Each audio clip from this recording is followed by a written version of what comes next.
Human rights is, geez, that's a good question. Human rights. Well, that's a tough one. Wow. I don't even know how to give that a definition. I would probably have to do a little bit of homework or something. Any right that I think just as a normal, human, any... The rights that humans have? Oh, that's a very large debate. Menneskerettigheder kan betyde mange ting. Tú le puedes preguntar a 20 personas y te van a dar 20 diferentes opiniones. Non saprei, una domanda complicatissima. Guess we just take them for granted that they're there, but we don't even consider what they are.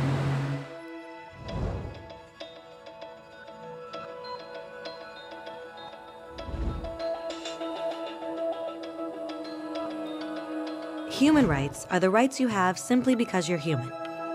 It's how you instinctively expect and deserve to be treated as a person, like the right to live freely, to speak your mind, and to be treated as an equal. There are many kinds of rights. Most apply to a certain group.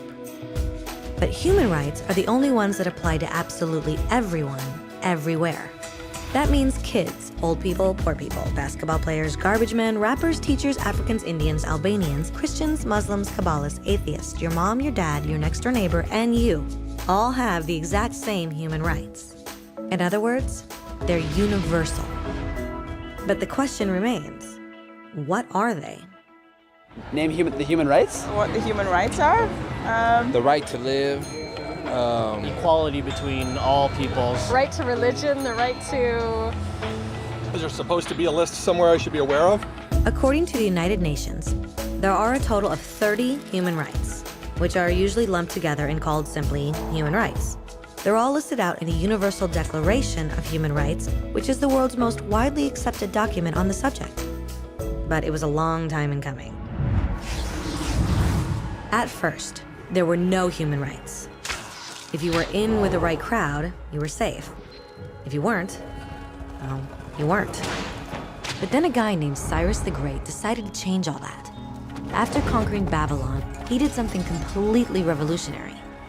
He announced that all slaves were free to go. He also said people had the freedom to choose their religion, no matter what crowd they were a part of. They documented his words on a clay tablet known as the Cyrus Cylinder. And just like that, human rights were born. The idea spread quickly to Greece, to India, and eventually to Rome. They noticed that people naturally followed certain laws, even if they weren't told to. They called this natural law, but it kept getting trampled on by those in power. Not until 1,000 years later in England did they finally get a king to agree that no one can overrule the rights of the people, not even a king. People's rights were finally recognized, and they were now safe from those in power. Kind of. It still took a bunch of British rebels declaring their independence before the king got the point that all men are created equal. Which isn't to say he liked the idea, but he couldn't stop them, and America was born.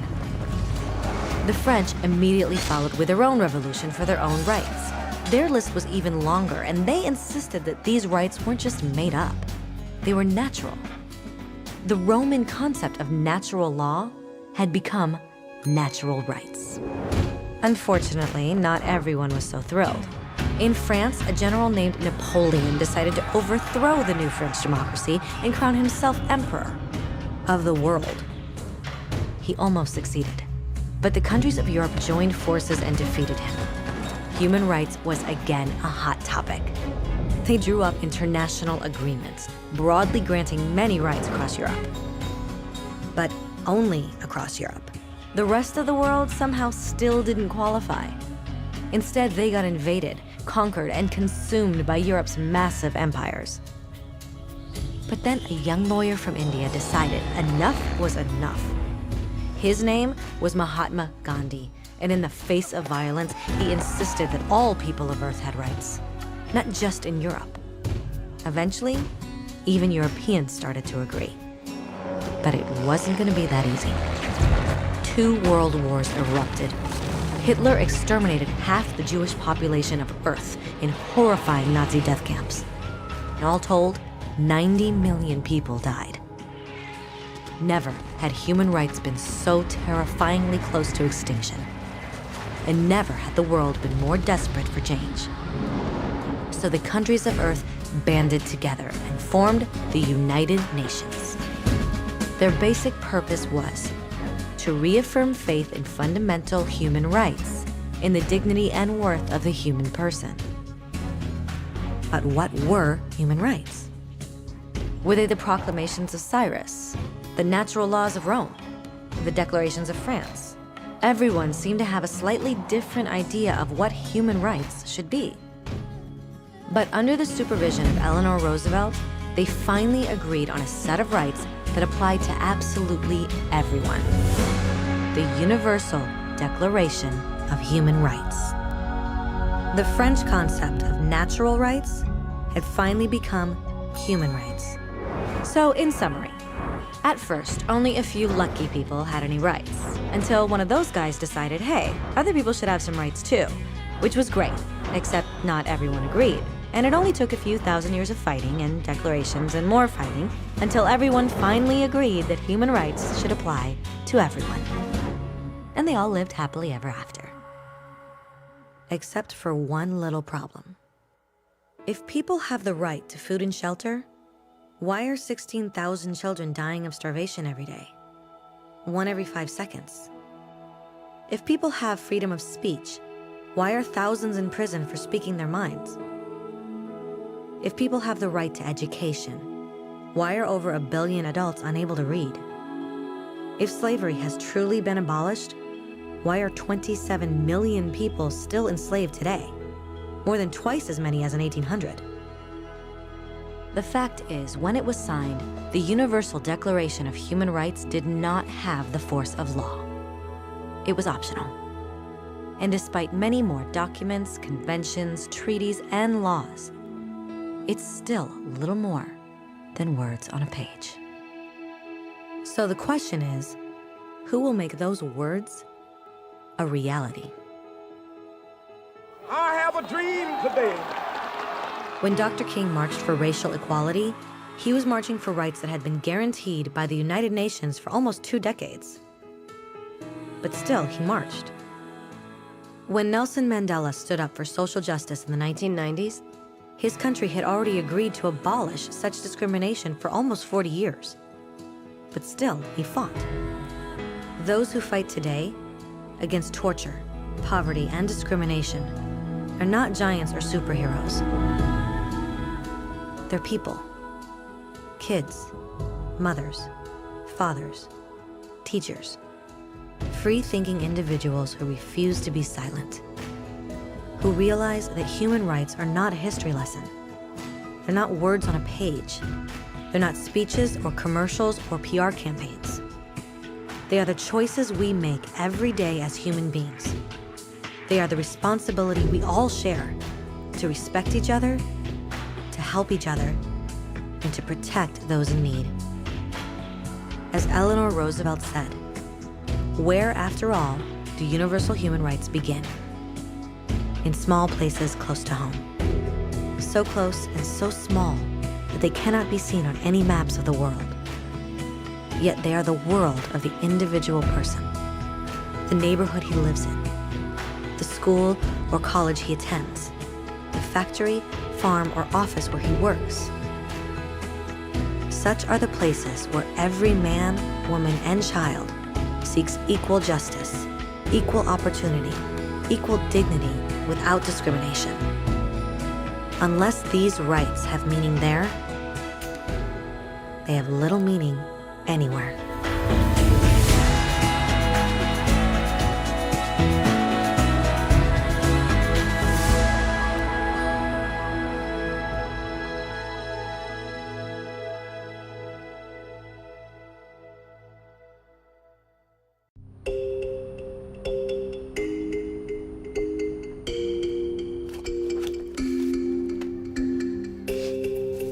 Most of my generation grew up under dictatorship.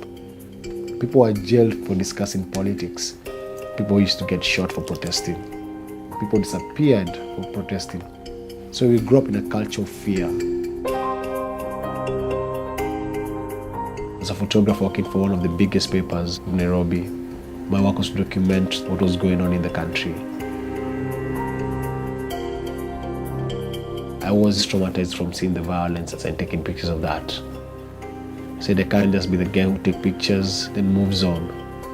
I said, I can't be that silent witness. So I quit my job, and that began my journey into activism.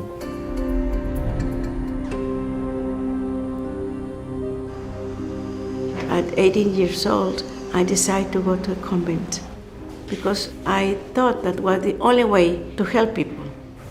But when I was preparing for my final vows, I have a doubt. I don't want to be in a black habit. It doesn't help people. It doesn't say anything to people. So I came out.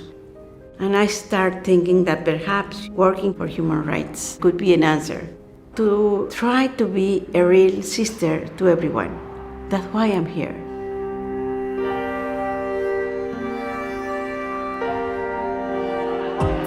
Kenya right now has a new constitution that allows me to picket, protest, demonstrate. But the police still have that dictatorship mentality. And I have a mark on my face where I got beat up by a cop for asking the question why.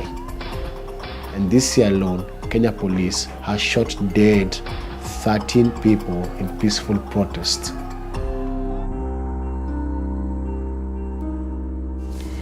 Esta sentencia confirma que es posible juzgar a militares del fuero civil. Ay, qué bueno, pues felicidades a todos. Los de jurídico han de estar bien contentos. Sí, sí. Este momento para nosotros es muy importante porque es la primera que un juez civil sanciona a una autoridad militar.